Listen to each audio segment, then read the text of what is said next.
Well, welcome back for part 2 of tonight's festivities.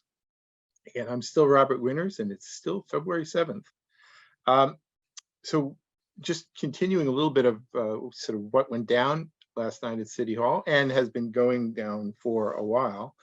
One of the issues that is sort of turned into a bit of a flashpoint lately has to do with an initiative it was passed a few years ago called the Building Energy Use Disclosure Ordinance, which was all about disclosure a few years ago, but now there are proposed changes that would actually mandate that residential property owners, commercial property owners would have to retrofit their buildings, at least buildings over a certain size, at significant cost. And it was supposed to be with a deadline of the year 2050, which seems sort of reasonable, I guess, because you got to update systems eventually anyway. But they wanted to accelerate it to 2035. Now, I don't know exactly where their proposed deadline lies right now, but it is brought up a lot of very interesting issues in my view. Patrick Barrett knows a lot more about this than I do, but there are a few things that I can say to this, which is, the first thing is that this the provisions that were proposed were relatively unknown, except for some sort of inside players until relatively late in the game. And now many of the larger condominium buildings with a lot of condominiums in them, the property owners have now been made aware of it, and they're becoming a bit of a real political force right now. They're kind of outraged that so much as additional cost is just going to be heaped upon them. And they've been organizing and coming to meetings and speaking of it. And now the city council is, helping, trying to navigate the rough political waters of this. But, one of the things that I wanted to mention about this is basically it's the abuse of the word crisis. Okay. So the justification from Iram Farouk within the Community Development Department, and also amongst a few city councilors like Councilor Nolan, it basically says, well, we have to do things because of the climate crisis. So in other words, don't just do it because it's a good idea and eventually you should do it anyway. It seems to me like it's becoming kind of standard political, part of the standard political playbook that you cry crisis, and then you basically justify it in anything you want. So you can impose any change you like.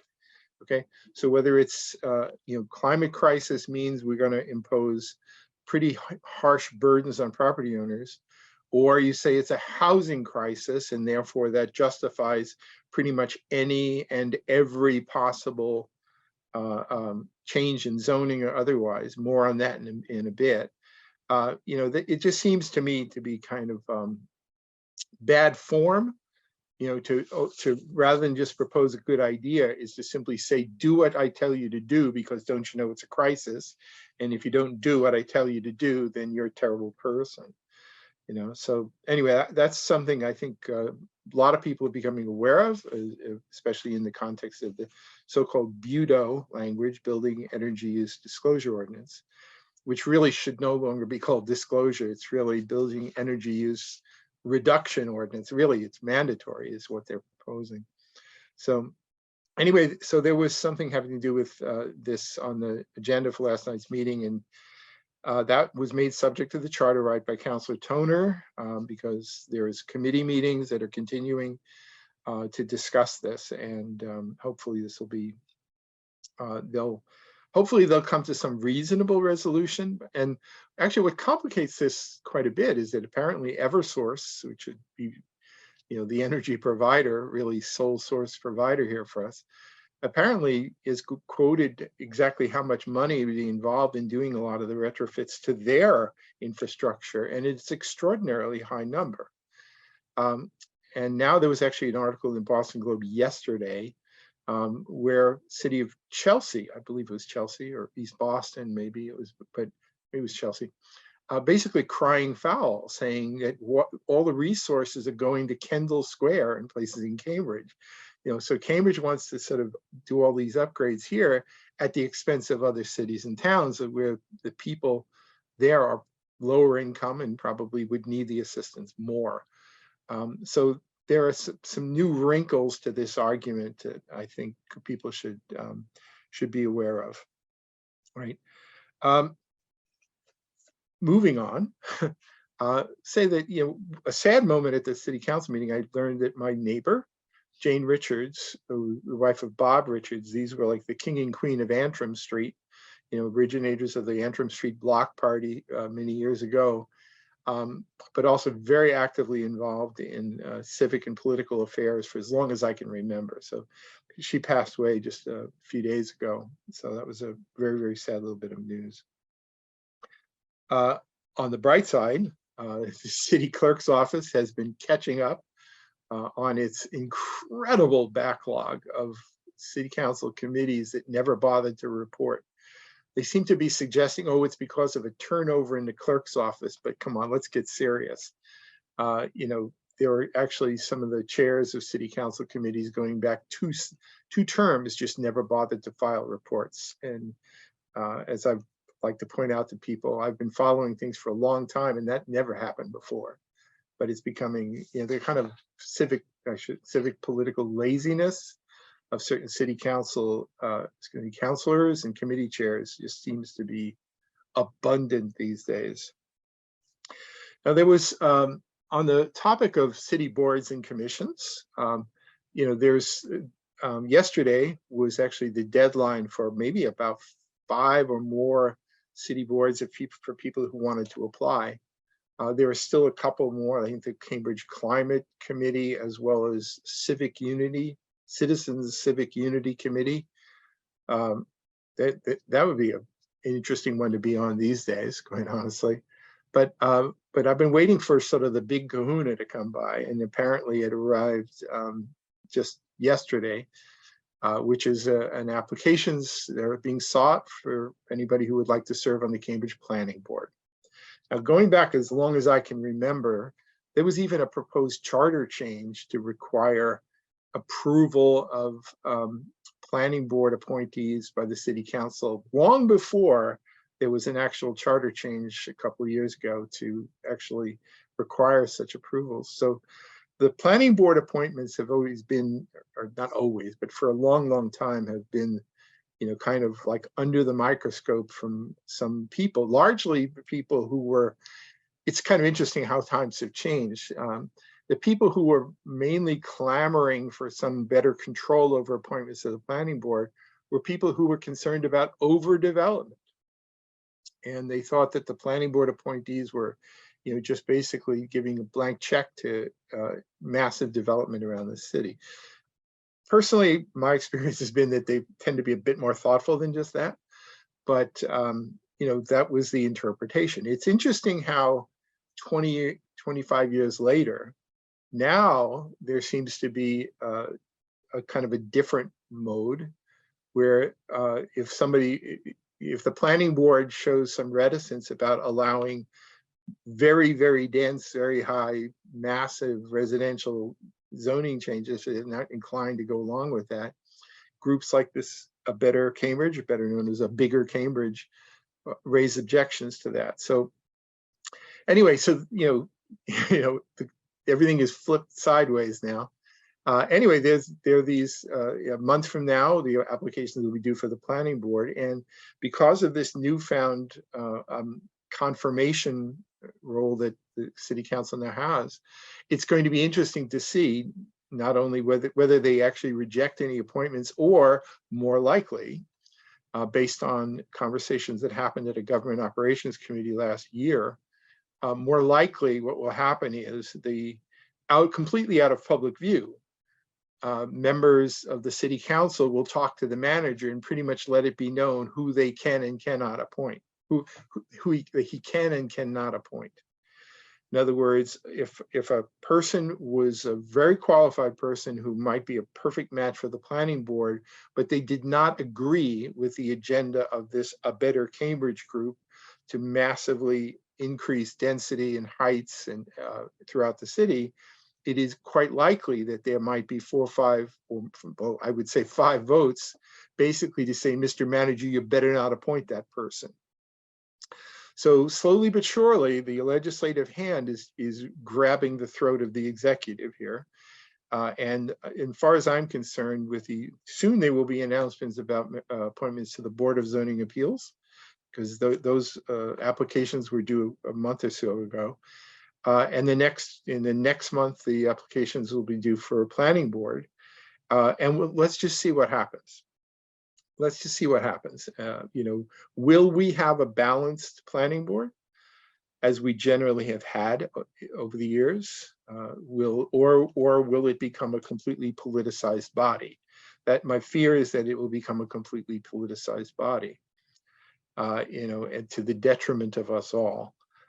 So anyway, it's coming. One other little twist is that for both Board of Zoning Appeal appointments as well as Planning Board appointments, there was a change, new policy from the city manager that, at least for the BZA, required a change in the zoning law to allow for compensation of those board meetings, those board members. So it's not like any member of any city board gets compensated, but some of the ones that are kind of more labor intensive, like Planning Board, Board of Zoning Appeals, I believe Conservation Commission may also get a little lunch money out of it here. But in the announcement for the Planning Board appointments, basically I said it's going to be $6,000 stipend per year. Now, it's not, you're not going to raise a family on $6,000, but I guess the hope is that that might be just enough of an inducement for some people who might otherwise not want to apply for the position to apply for the position. My guess, there's going to be hundreds of applications for this one, and of those hundreds, half or more are going to be of the activist community. And if I was city manager, I would never appoint an activist to a sensitive board like that. I want neutral parties on a board like that, but this will be a test of the city manager as well. We'll see how it goes.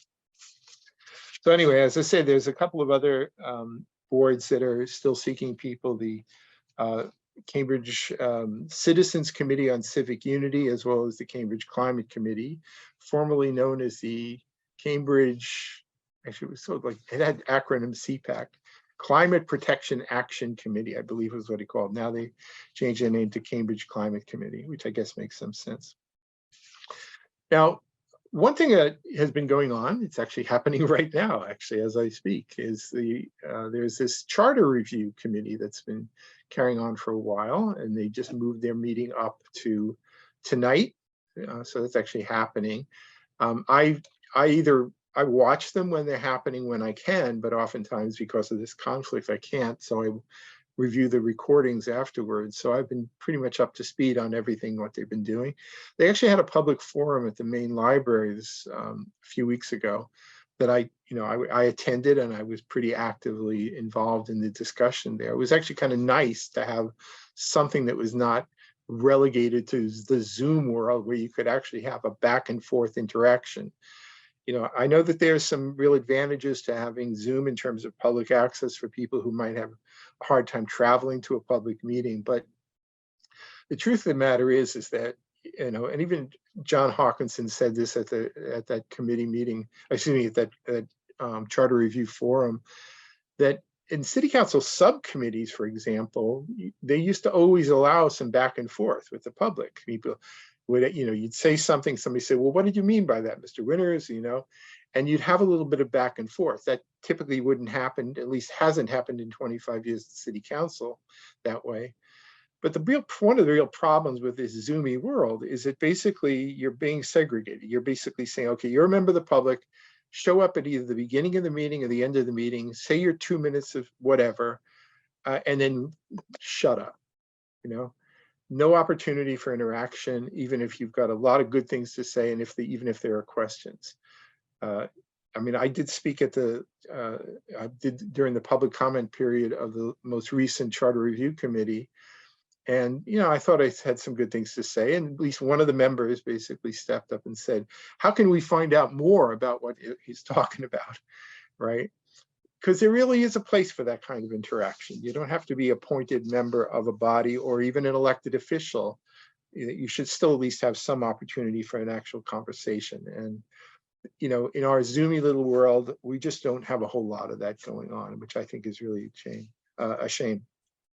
By the way, speaking of the charter review, you know, I think that committee is actually reaching the point of maturation where there are some ideas they're sort of saying like, I don't know about that, and where they're actually entertaining some matters of substance. Whether they get anything accomplished, you know, in time for the scheduled June 30th deadline, which they can extend a bit for a report to the city council, we'll see. But some people have floated notions about, instead of having all at-large city councilors, that we should return to having ward councilors. I don't know that that's really going anywhere, but it's an interesting idea because it's a reflection in many respects of the perception that many people in the public feel correctly that they're not getting heard, and they feel, oh, if we had a ward councilor, then they would be obliged to listen to us. I'm not so sure that's true, especially if that one person who is your ward councilor had a completely different point of view, in which case you might be better off with an at-large city council where you can go to any councilor. You know? But anyway, so that's one of the things they talk about. People have been talking about possibly changing the length of the terms from 2-year terms for city councilors, let's say, to 4. I think they haven't really thought that through. One particular aspect of such a change is that, generally speaking, when you go beyond about 1 or 2-year terms, then you really have to write recall provisions, because what happens if you're 2 years in and you realize your elected official is a dud, like a real problem, right? So the people have no choice but to wait out the 4 years. I mean, goodness sake, even the presidential, we can impeach presidents, but you can't impeach city councilors. You can't do anything. And if they were to write in a recall provision, which I would think they would have to do if they were to extend the terms, how do you do that in the context of proportional representation elections where people are elected at large? I don't even know how you would even imagine such a thing. So I think that addressing the issue of the perception that people have of not being sufficiently heard is a serious matter, but you could probably do it in other ways. And I actually wrote a little bit of a piece about basically borrowing some language from the 1846 charter, having to do with something that's even in the US Constitution, specifically about redress of grievances. So in other words, there was an example a few months ago where almost 1,000 people wrote a petition asking the city council to do something about something up in North Mass Ave, and it was simply placed on file. In other words, the petition goes nowhere, right? I am of the opinion that this charter review committee, and then eventually the city council itself, and the voters eventually, should actually consider a modest change in the charter, which would guarantee your ability as citizens to have some redress of grievances, so that if you file a certain number of petitions, very much similar to like a way a referendum might work, but with a much lower signature threshold, then your elected officials would be required to answer you and to vote. So that's one idea. Other matters that could be, some people seem to like the idea of going to a directly elected mayor. I'm a little skeptical about that, but it's not a crazy idea. A somewhat more severe notion would be to change to a quote strong mayor. Now, a strong mayor would effectively be what our city manager is today. Now, I don't know that there's a lot of appetite for getting rid of the city manager form of the government or our proportional representation elections. But there are some opportunities for some tweaks and some modifications that I think might make some sense. I mean, in various times in the past, I've certainly spoken to the fact that the fact that our proportional representation elections have a modest but an actual dependence on the order in which ballots are counted, which is a real problem if there's a recount, because they have to match the order in which they were counted, and it's just sort of a nightmare. It's very time consuming and really unnecessary. But we couldn't change it unless there was a change in the charter or an act of the legislature to permit it. So this is an opportunity to make a minor tweak to basically allow ballot order independent elections using what are sometimes called fractional voting, fractional transfers. We don't need to get into the details of that here right now, but it's possible. It's possible to do. It's not hard to do, and in fact, the very software that we use for the vote tabulation of our municipal elections, the default system would be that one, and we actually have to override that to enact the current Cambridge rules. So basically, we could just get rid of the Cambridge rules and just use the default, so it would be very simple to implement. So anyway, so those are some of the things that are sort of potentially on the table. There was, in addition to that library event that I mentioned for the Charter Review Committee, which I'm very glad they did it, not only because they also had cookies and pastries and coffee, which I shouldn't have been drinking at that hour of the day anyway, but I did. But there was also a Zoom-based meeting, which I guess is recorded. I'll look it up, but you know, I don't think it's going to match the quality of something you can actually have in person. There have been a bunch of people writing letters to the Charter Review Committee, you know, basically taking issue with the notion that had been floated about having ward councilors in addition to at-large councilors. But a lot of the names were recognizable. So there was pretty clearly an organized effort from the bicycle activists, who apparently like the fact that they have a little bit of an advantage in terms of their politicking when it's all at large, and that they were a little worried that if you actually had neighborhood ward-based councilors in a future system, that maybe that might not work out so well. I think there are some other activists who prefer to have everything at large, you know, for similar reasons. Maybe on the sort of the subsidized housing activists, maybe they prefer that as well. So anyway, it's quite something. By the way, I actually should mention this in the last half hour, but I will mention it right now. Is, you know, because I have the access to the voter databases and the voter history files going back a long time. I've been, over the many years, one of the tests I do is to sort of see how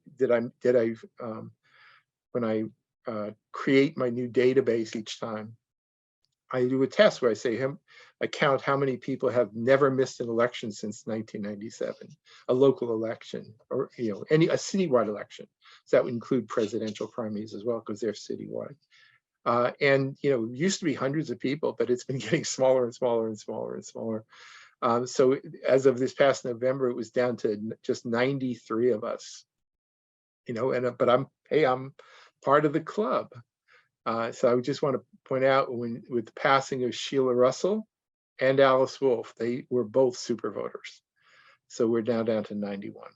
So that's of no great consequence, but again, I know most of the people who were the super voters. I recognize almost all the names. So anyway, it's an interesting thing. Now, I think maybe just in the last few minutes, I'll just kind of emphasize something that I guess I feel pretty strongly about, which is, so tomorrow there is I forget exactly what time, but there's a housing committee meeting, subcommittee meeting, having to do with this proposal that was floated last November called the amendments to the AHO ordinance. That's Affordable Housing Overlay. Now, regardless how people may feel about the Affordable Housing Overlay, I was not particularly enamored of any rule that basically treats different people differently. In other words, if you're a property owner, you're a property owner. These are the rules. That's the rules. That's all there is to it. But they wanted to give an advantage to developers of what they call 100% affordable housing, which basically means subsidized housing. And you know, and they really skewed the numbers so that, you know, if you were just, if I had property and I wanted to do something, I could build up this, you know, that big. But then if I was just a starter of the Cambridge Housing Authority, I could build that big. But, you know, essentially that it's a rough idea of the idea there. But now apparently it didn't generate as much as maybe they thought, even though experts told them that this whole scheme was a little fishy. But So then they came, some counselors came and activists with this A Better Cambridge group came in and basically said, well, let's just rip it all to shreds, and let's allow new densities and heights that are just dramatically out of scale. So for example, along some of the major corridors, which includes places like Broadway, Cambridge Street, Prospect Street, whatever, where you typically see buildings that are 35, 40. There are a few apartment buildings that are 6 stories tall, whatever. Basically, they would just say you can go up to 13 stories on those.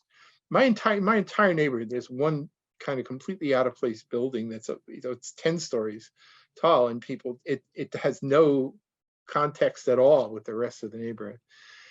But they want to just sort of rip it up and just say, listen, if you want to go up, sky's the limit. They actually eliminate the FAR requirements entirely for buildings over certain, when the density is over 1.0, you could go up to infinity, essentially. So anyway, they're having that meeting now, and all the activists are basically calling out the troops to try and pack the meetings. I think it's a horrifying idea, even though I do agree that there is some room for some additional density, and there's certainly some room for more, housing that's accessible to more people. But this is a crazy idea. This is honestly an absolutely ludicrous proposal, but it might actually have 5 votes, which I find horrifying. Which I suppose basically brings us back to the last thing I'll mention here, which is just the last 30 seconds, which is that this is a municipal election year, folks. Please pay attention. See who's proposing crazy stuff and don't vote for them. And see who's proposing sane stuff and give them a second thought. So I'll talk more about municipal elections and candidates in the days to come. But I think let's just leave it hanging at that, and we'll talk to you soon on Cambridge Inside Out.